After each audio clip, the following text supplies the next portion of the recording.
శ్రీ మహాగణాధిపతయే నమ శ్రీమాత్రే నమ ఓం నమ శివాయ. మాచిరాజ్ భక్తి ప్రేక్షకులందరికీ నమస్కారం. ముందుగా మాచిరాజ్ భక్తి ఛానల్ ప్రేక్షకులందరికీ మహాశివరాత్రి పర్వదిన శుభాకాంక్షలు. మహాశివరాత్రి సందర్భంగా మాచిరాజ్ భక్తి ఛానల్ ప్రేక్షకులందరికీ పరమేశ్వరుడు ఆయురారోగ్య అష్టైశ్వర్యాలు కలిగింపజేయాలని కోరుకుంటూ, శివానుగ్రహం మాచిరాజ్ భక్తి ఛానల్ ప్రేక్షకులందరికీ సంపూర్ణంగా ఉండాలని కోరుకుంటూ, మహాశివరాత్రి రోజు అన్నిటికంటే ఏ ద్రవ్యంతో అభిషేకం చేస్తే శివుడు వెంటనే అనుగ్రహిస్తాడో, అలాగే మహాశివరాత్రి రోజు నిజమైన ఉపవాసం, నిజమైన జాగరణ ఏ విధంగా చేయాలో, మహాశివరాత్రి సందర్భంగా ఏ కథను వింటే జన్మజన్మల పాపాలు తొలగిపోయి శివానుగ్రహం సులభంగా కలుగుతుందో ఈ వీడియోలో మనం తెలుసుకుందాం. ఫిబ్రవరి 15వ తేదీ ఆదివారం మహాశివరాత్రి పర్వదినం సందర్భంగా అందరూ కూడా రకరకాల ద్రవ్యాలతో శివాభిషేకం చేసుకుంటారు. అయితే అన్ని ద్రవ్యాల కంటే మహాశివరాత్రి రోజు పంచగవ్య అభిషేకం శివుడికి చేస్తే పరమేశ్వరుడు పరమానంద భరితుడై మిమ్మల్ని వెంటనే అనుగ్రహిస్తాడని శివపురాణం విద్యేశ్వర సంహితలో చెప్పారు. పంచగవ్య అభిషేకం అంటే ఏంటంటే ఆవు పాలు, ఆవు పెరుగు, ఆవు నెయ్యి, గోమయం అంటే ఆవు పేడ, గోవు పంచకం అంటే ఆవు మూత్రం, ఈ ఐదింటిని కలిపి కానీ విడివిడిగా కానీ మీ ఇంట్లో ఏ శివలింగం ఉన్నా ఆ శివలింగానికి అభిషేకం చేస్తూ నమశివాయ పంచాక్షరి మంత్రం చదువుకోండి. దీన్ని పంచగవ్య అభిషేకం అంటారు. ఇది అన్ని అభిషేకాల కంటే చాలా గొప్ప అభిషేకంగా శివరాత్రి రోజు చెప్పడం జరిగింది. ఈ విషయం శివమహాపురాణం విద్యేశ్వర సంహితలో చెప్పారు. ఈ పంచగవ్య అభిషేకం చేయటం వీలు కాకపోతే భస్మాభిషేకానికి కూడా అంతే ప్రాధాన్యత ఉంది. భస్మం నీళ్లలో కలిపి ఆ భస్మ జలాలతో శివుడికి అభిషేకం చేసిన శివుడు వెంటనే అనుగ్రహిస్తాడు. అలాగే శివరాత్రి రోజు ఏ పుష్పాలతో శివుణ్ణి పూజించాలంటే సంపంగి, మొగలి తప్ప ఏ పుష్పాలతోనైనా శివుణ్ణి పూజించవచ్చు. గడ్డి పూలతో పూజించిన శివుడు తొందరగా అనుగ్రహిస్తాడు. అలాగే శివరాత్రి రోజు దీపారాధన ఎలా చేయాలంటే ప్రతిరోజు కూడా దీపారాధన కుందులు పళ్ళెల్లో ఉంచి దీపారాధన చేసిన శివరాత్రి రోజు మాత్రం మారేడు దళం మీద దీపారాధన కుంది ఉంచి దీపాన్ని వెలిగించాలి. మీరు ఏ నూనెతో దీపారాధన చేసినా సరే ఒక బొట్టు ఆవు నెయ్యి తప్పకుండా వేయండి. లేదా ఆవు నెయ్యితో దీపారాధన చేస్తే ఇంకా అద్భుత ఫలితాలు కలుగుతాయి. అలాగే శివరాత్రి రోజు ఎవరైనా సరే ఉపవాసము, జాగరణ ఉంటారు. నిజమైన ఉపవాసం ఏంటి, నిజమైన జాగరణ ఏంటి? ఉపవాసం 2 రకాలుగా ఉంటుంది. ఆహారం స్వీకరించకుండా చేసే ఉపవాసము, అలా కాకుండా పరమేశ్వరుడికి సమీపంగా ఉంటూ పరమేశ్వరుడి ఆలోచనలో ఉంటూ చేసే ఉపవాసం.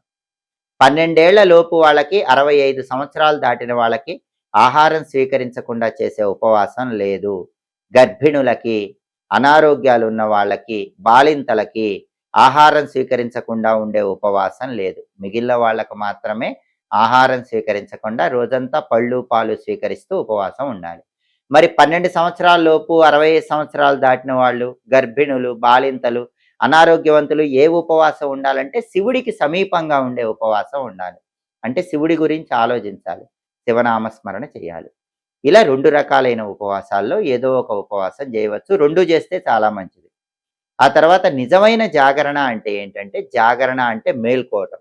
వేటిలో మేల్కోవాలి? శివ సంబంధమైన విషయాల్లో మేల్కోవాలి. వేటిలో నిద్రపోవాలి? ఐహిక సుఖాల్లో నిద్రపోవాలి.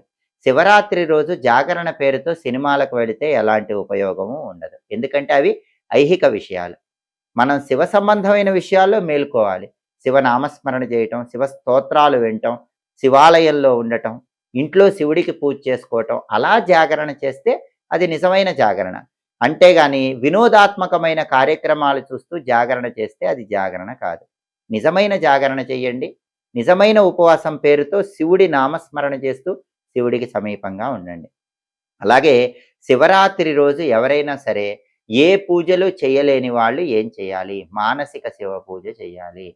మానసిక శివ పూజ ఎలా చేయాలంటే ఈ సమస్త విశ్వాన్ని కూడా ఒక శివలింగంలాగా భావించుకుంటూ, ఆ శివలింగం పైన ఒక చంద్రుడు ఉన్నాడని భావించుకుంటూ, చంద్రుడి నుంచి శివుడికి అమృత ధార పడుతూ శివుడికి అభిషేకం జరుగుతున్నట్లుగా కళ్ళు మూసుకొని మనస్సులో ధ్యానించుకుంటూ శివుడికి అభిషేకం చేసుకోవాలి.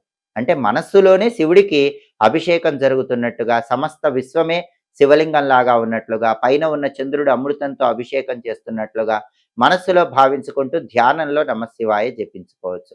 ఇది మానసిక శివ పూజ అంటారు. ఇది కూడా అద్భుతమైన ఫలితాలను ఇస్తుంది. అలాగే శివరాత్రి రోజు దేవాలయ దర్శనం తప్పకుండా చేయండి. శివరాత్రి రోజు దేవాలయంలో శివుడికి అభిషేకం చేయించుకున్న, దేవాలయంలో జాగరణ చేసినా చాలా మంచిది. ఇంట్లో జాగరణ చేసినా కూడా అద్భుత ఫలితాలు కలుగుతాయి. శివరాత్రి రోజు తప్పకుండా ఒక కథ వింటే శివానుగ్రహం సంపూర్ణంగా కలుగుతుంది. ఈ కథను మనకి లింగ పురాణంలో చెప్పారు. ఆ కథ ఏంటంటే, శివరాత్రి రోజు ఒక వేటగాడు ఉదయం నుంచి సాయంత్రం వరకు అరణ్యంలో వేట కోసం ఎంత ప్రయత్నించినా సరే వేట దొరకదు, ఏ జంతువు లభించదు. విపరీతమైన ఆకలితో ఉన్నటువంటి వేటగాడు చీకటి పడేసరికి ఏదైనా జంతువు దొరుకుతుందా అని అటు ఇటు చూస్తుంటే ఒక సింహం ఈ వేటగాడి వెంట పడుతుంది. ఆ సింహం బారి నుంచి రక్షించుకోవటానికి ఆ వేటగాడు బాగా పరిగెత్తి అక్కడికి సమీపంలో ఉన్న ఒక చెట్టు ఎక్కుతాడు. అలా వేటగాడు చెట్టు ఎక్కేటప్పుడు తన ఇంటి నుంచి దాహం కోసం తెచ్చుకున్నటువంటి సీసా, నీళ్ల సీసా జారి కింద పడిపోతుంది. ఆ వేటగాడు చెట్టు మీదే ఉంటాడు, కానీ సింహం మాత్రం ఆ వేటగాడు చెట్టు దిగితే ఆహారంగా తినాలని చెట్టు దగ్గరే ఉంటుంది. రాత్రి అయిపోతుంది, అర్ధరాత్రి అయిపోతుంది, సింహం అక్కడి నుంచి వెళ్ళదు. దాంతో వేటగాడికి నిద్ర వస్తూ ఉంటుంది. పొరపాటున నిద్రలో కింద పడితే ఎక్కడ సింహం ఆహారంగా తింటుందో అని ఏం చెయ్యాలో తోచక ఆ చెట్టుకున్నటువంటి ఆకులన్నీ ఒక్కొక్కటి తీసి ఆ చెట్టు కింద వేస్తూ సమయాన్ని గడుపుతాడు. తెల్లవారేసరికి ఇంకా వేటగాడు చెట్టు దిగి రాలేదని చెప్పి సింహం అక్కడి నుంచి వెళ్ళిపోతుంది. తెల్లవారగానే వేటగాడు చెట్టు దిగి కిందకు వచ్చేసరికి శివభటులు అంటే కైలాసం నుంచి శివదూతలు అక్కడికి వచ్చి వేటగాడి ముందు నుంచొని ఆ వేటగాడిని సశరీరంగా కైలాసానికి తీసుకువెళ్లారని లింగ పురాణంలో చెప్పారు. దానికి కారణం ఏంటంటే, తెలిసి గాని తెలియక గాని శివరాత్రి రోజు ఉదయం నుంచి రాత్రి వరకు ఆహారం స్వీకరించకుండా ఆ వేటగాడు ఉన్నాడు. మర్నాడు సూర్యోదయం వరకు ఆహారం స్వీకరించకుండా ఉన్నాడు. సింహం బారి నుంచి పారిపోయే క్రమంలో వేటగాడు చెట్టెక్కేటప్పుడు వేటగాడు దాహం కోసం తెచ్చుకున్నటువంటి ఆ నీళ్ల సీసా జారి కింద పడినప్పుడు ఆ చెట్టు కింద ఒక శివలింగం ఉంది. ఆ శివలింగం మీద ఆ నీళ్లు పడ్డాయి. అలా తెలియకుండానే శివరాత్రి రోజు ఆ వేటగాడు శివాభిషేకం చేశాడు. ఆ వేటగాడు ఏమీ తెలియకుండా ఎక్కిన చెట్టు మారేడు చెట్టు.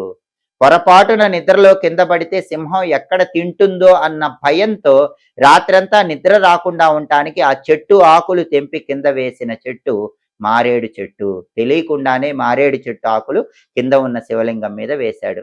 ఎంత అద్భుతం! తెలియకుండా శివరాత్రి రోజు ఉపవాసం ఉన్నాడు.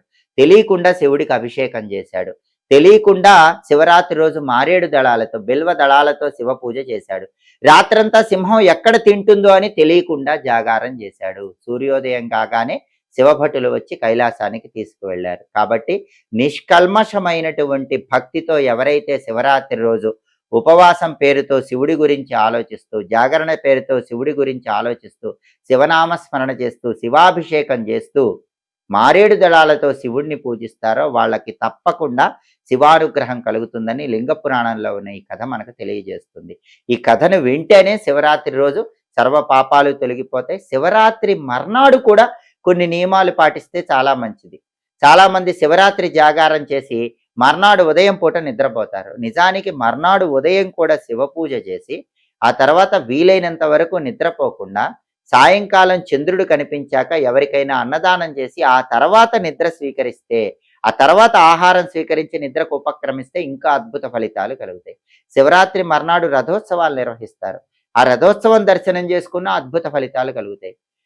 చాలా శివాలయాల్లో శివరాత్రి మర్నాడు శివపార్వతుల కళ్యాణం చేస్తారు. ఆ కళ్యాణాన్ని దర్శిస్తే కూడా విశేషమైన ప్రయోజనాలు చేకూరుతాయి. ఇలా శివరాత్రి సందర్భంగా నియమాలు పాటించడం, శివరాత్రి మర్నాడు నియమాలు పాటించడం ద్వారా శివుడి సంపూర్ణమైన అనుగ్రహం కలుగుతుంది. అలాగే శివరాత్రి రోజు అందరూ కూడా శివాయ గురవే నమః, ఓం నమో భగవతే రుద్రాయ, శ్రీం శివాయ నమః, శ్రీ శివాయ మహాదేవాయ, ఐశ్వర్యేశ్వరాయ నమః, ఈ మంత్రాల్లో ఏ మంత్రం చదివినా సరే శివుడు తొందరగా అనుగ్రహిస్తాడు. దారిద్ర్య దహన శివ స్తోత్రాన్ని శివరాత్రి రోజు చదివినా విన్నా జన్మజన్మల దారిద్ర్యాలన్నీ తొలగింపజేసుకొని శివానుగ్రహానికి ప్రతి ఒక్కరూ సులభంగా పాత్రలు కావచ్చు. శివరాత్రి సందర్భంగా మాచిరాజ్ భక్తి ఛానల్ ప్రేక్షకులందరికీ పరమేశ్వరుడి సంపూర్ణమైన అనుగ్రహం కలిగి అన్ని కష్టాలు తొలగిపోవాలని కోరుకుంటూ, ఎప్పటికప్పుడు పండుగల సందర్భంగా ఆసక్తికరమైన విశేషాంశాలు తెలుసుకోవాలంటే మాచిరాజ్ భక్తి ఛానల్ తప్పకుండా చూడండి. మా వీడియోస్ మీకు నచ్చినట్లయితే మా ఛానల్ లైక్ చేయండి, కామెంట్ చేయండి. మా ఛానల్ వీడియోస్ 10 మంది మిత్రులకు షేర్ చేయండి. మా ఛానల్ సబ్స్క్రైబ్ చేసుకోండి. పక్కన ఉన్న బెల్ సింబల్ నొక్కటం మాత్రం మర్చిపోకండి. సర్వే జనాః సుఖినో భవంతు. స్వస్తి.